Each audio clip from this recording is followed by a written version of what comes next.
Decapitations are unsettling simply because they're gruesome. Yet, despite the barbaric nature of the act, there are plenty of reasons why someone chooses to decapitate another person. It's even more disturbing when someone's head is cut off and the head is never found.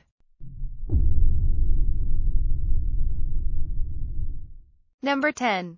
Robert Hollis. On the afternoon of June 4, 2015, 75-year-old Robert Hollis's son was checking in on him after neighbors grew concerned because they hadn't seen the elderly man, affectionately nicknamed Mr. Bojangles, in a few days. When the son entered his partially blind father's Inglewood, California, apartment, he made a gruesome discovery: his father was dead and decapitated. Even more disturbing, the killer took Hollis's head when he or she left the apartment. It has never been found. Police are still looking into the death. The mayor of Inglewood also arranged a $50,000 reward for information regarding the murder. Despite this, no arrests have been made. Number 9. The Cheltenham Torso Mystery. On February 3, 1938, fishermen on the Severn River near Cheltenham, England, found a man's torso tangled up in their nets. When it was examined, officials said that it appeared to be the torso of a well-fed, middle-aged man. One arm had been removed cleanly, but the other one had been hacked off with an axe. The river was dragged. The man's legs and arms turned up, but no head or hands could be found. Without them, police weren't able to identify the body or determine the cause of death.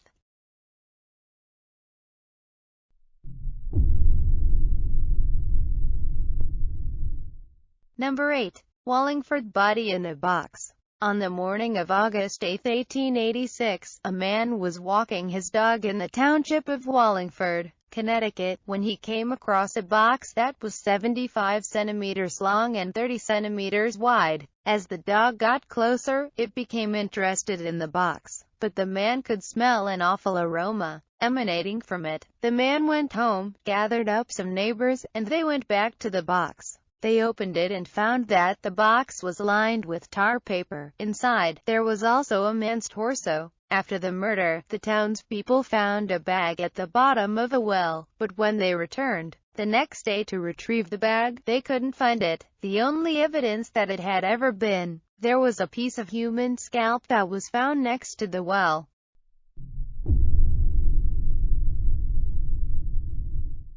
Number 7. Russell and Shirley Dermond. Russell Dermond, 88, and his wife, Shirley, 87, lived in a waterfront gated community on Lake Oconee, in Georgia. They had been married for 68 years. On May 6, 2014, some friends went to the Dermonds' house. Inside the garage, they found Russell's headless body, but Shirley was missing. 10 days later, her body was pulled from the lake by a pair of fishermen. She had been killed by multiple blows to the head, possibly with a hammer.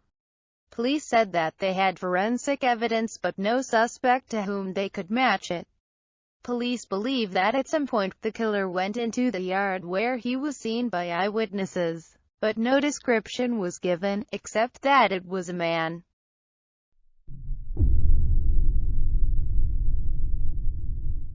Number 6. The Norfolk Duchess. On August 27, 1974, near Swaffham in Norfolk, England, a man walking on the beach found a badly decaying woman's body wrapped in a plastic sheet that was bound with some rope. When the police opened the plastic sheet, they found that the victim was headless, her hands and feet were bound, and she was wearing a pink 1969 Marks & Spencer nightdress. The medical examiner said that the woman was probably between the ages of 23 and 35. Besides the body, the police had a few unique clues to investigate. The plastic sheet had the National Cash Register's logo printed on it, and it was one of only 6 sheets made.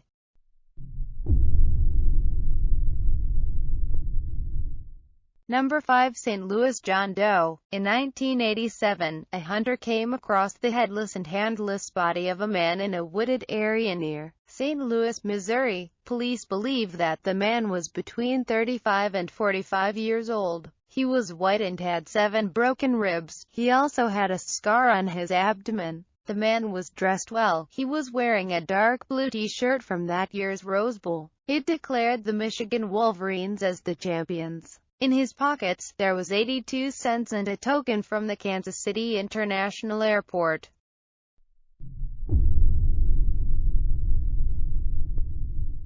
Number 4. Julia Baez. On October 10, 1990, body parts of a woman were found in 2 shallow graves in an industrial park in Brockway, Wisconsin. The dismembered body parts were wrapped in garbage bags, but the head was now to be found. The recovered body parts were buried, and the case went cold. The woman would remain a Jane Doe for 25 years until her body was exhumed in 2015 and a DNA test was performed. When compared to a database for missing and unidentified people, they discovered that Jane Doe was R. Ely Julia Baez, a 36-year-old mother of 4 from Milwaukee.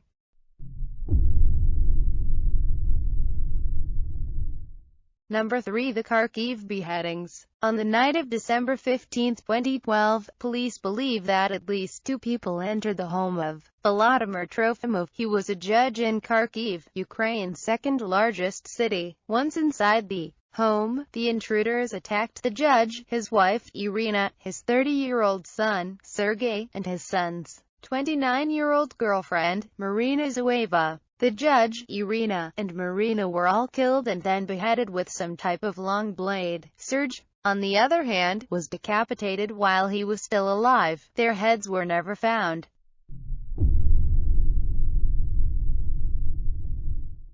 Number 2. Peter Levine. After school on February 24, 1938, 12-year-old Peter Levine of New Rochelle, New York, was walking home with a friend. Along the way, Peter stopped off at a hardware store. After he left the store, he disappeared. Peter was from a well-off family. His father was a high-end New York lawyer. The family received 3 ransom notes demanding $60,000. Peter's father tried to follow the instructions on the notes, but the kidnappers went silent. On May 29, 3 months after the kidnapping, Peter's headless and mutilated corpse washed up on the shore of Glen Lake, not far from where he had disappeared. His hands and feet were also missing.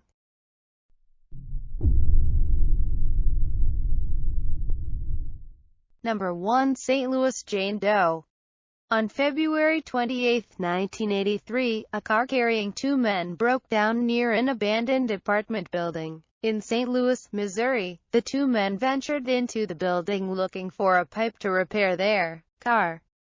Instead of finding what they needed, the men came across the headless body of an African-American girl. The medical examiner believed that the girl was 7 to 12 years old.